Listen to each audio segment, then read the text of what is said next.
ఉన్నాయి.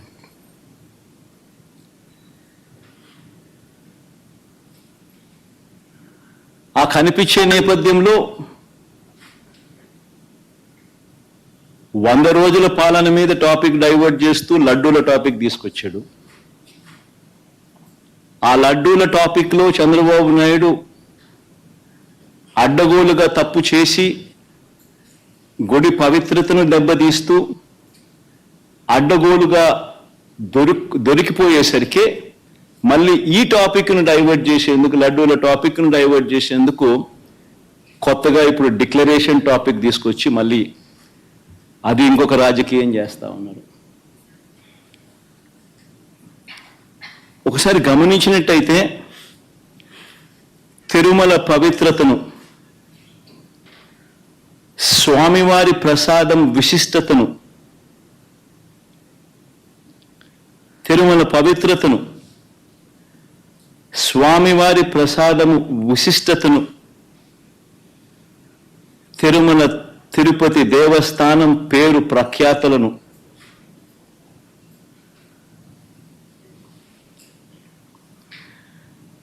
రాజకీయ దుర్బుద్ధితో, I repeat this word, రాజకీయ దుర్బుద్ధితో, జంతువుల కొవ్వుతో లడ్లు తయారీ అయినట్టుగా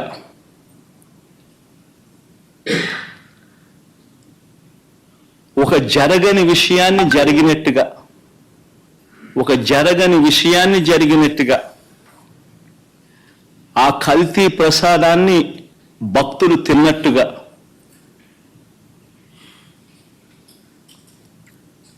నిజంగా ఒక ముఖ్యమంత్రి స్థానంలో ఉన్న వ్యక్తి తెలిసి అబద్ధాలు ఆడుతూ, అసత్యాలు చెబుతూ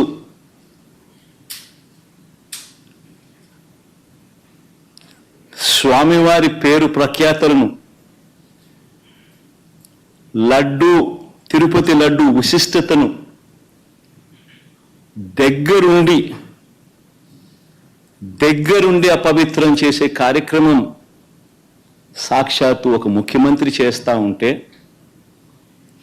ఇంతకన్నా దారుణం ఎక్కడైనా ఉంటుందా, ఇంతకన్నా అధర్మం ఎక్కడైనా ఉంటుందా అని ఆలోచన చేయమని అడుగుతా ఉన్నా.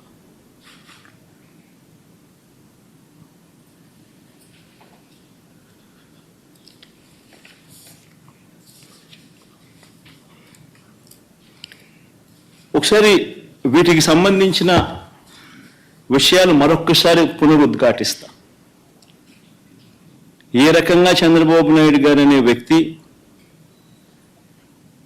ఏ రకంగా తాను అబద్ధాలు చెబుతూ అబద్ధాలకు ఏ రకంగా తాను రెక్కలు కట్టాడు అన్న విషయాలను మరొక్కసారి మీ అందరికీ కూడా ఆధారాలతో సహా చూపిస్తా. రాష్ట్ర ప్రజలందరికీ కూడా, రాష్ట్ర ప్రజలేగా దేశ ప్రజలందరూ కూడా ఈ దారుణాన్ని ఒకసారి చూడమని చెప్పి విజ్ఞప్తి చేస్తా ఉన్నా.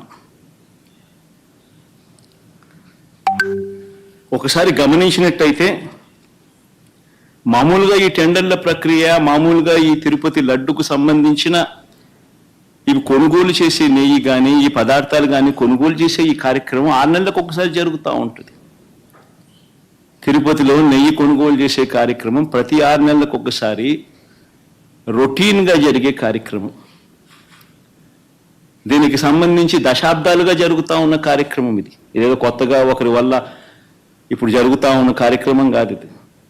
6 నెలలకు ఒకసారి ఈ టెండర్లు పిలుస్తారు. 6 నెలలకు ఒకసారి ఈ టెండర్ల ద్వారా ఎవరైనా కూడా క్వాలిఫై అయితే ఎవరైనా కూడా పార్టిసిపేట్ చేయొచ్చు. ఈ క్వాలిఫికేషన్ క్రైటీరియా కూడా ఇప్పుడు ఏదో కొత్తగా పెట్టినవి అంతకన్నా కాదు. ఇవన్నీ రొటీన్గా దశాబ్దాలుగా జరుగుతూ ఉండేటివి. తిరుపతి లడ్డు అంటే విశిష్టత ఉంది. అలా తిరుపతి లడ్డు అని అంటే నా చిన్నప్పటి నుంచి కూడా తిరుపతి లడ్డు అని అంటే ఒక విశిష్టతగా దాన్ని చూసే పరిస్థితి. దాంట్లో ఉన్న టేస్ట్ వేరే లడ్డుల్లో ఉండని టేస్ట్. ఇది మనందరికీ కూడా చిన్నతనం నుంచి మనమంతా కూడా చూస్తూనే ఉన్నాం. దశాబ్దాలుగా ఈ ప్రక్రియ జరుగుతూ ఉంది తిరుపతిలో. అలాంటి ఈ ప్రక్రియ ఒకసారి గమనించినట్లయితే అదే ప్రక్రియలో భాగంగా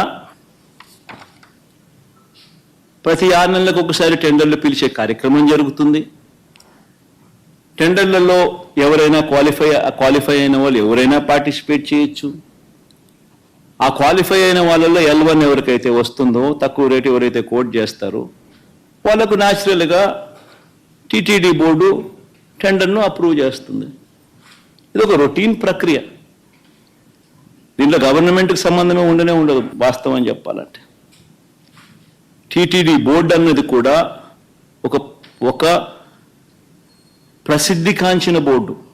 మామూలుగా దాంట్లో బోర్డులో సభ్యులు కూడా దేశం మొత్తం నుంచి కూడా దాంట్లో సభ్యత్వం తీసుకుంటారు. కేంద్ర మంత్రులు రికమెండేషన్ చేస్తారు టీటీడీ బోర్డుకు సంబంధించిన బోర్డు మెంబర్స్ను.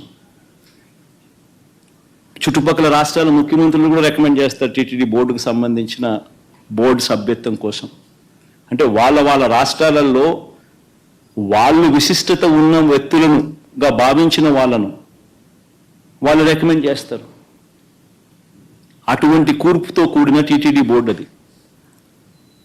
అక్కడ ఉన్న వాళ్ళు ఎవరు కూడా తప్పు చేయాలనుకున్నా కూడా తప్పు చేయలేని పారదర్శక పద్ధతిలో టీటీడీలో ఓవర్ ది డికేడ్స్ సిస్టమ్స్ అన్ని ఇవాల్వ్ అయి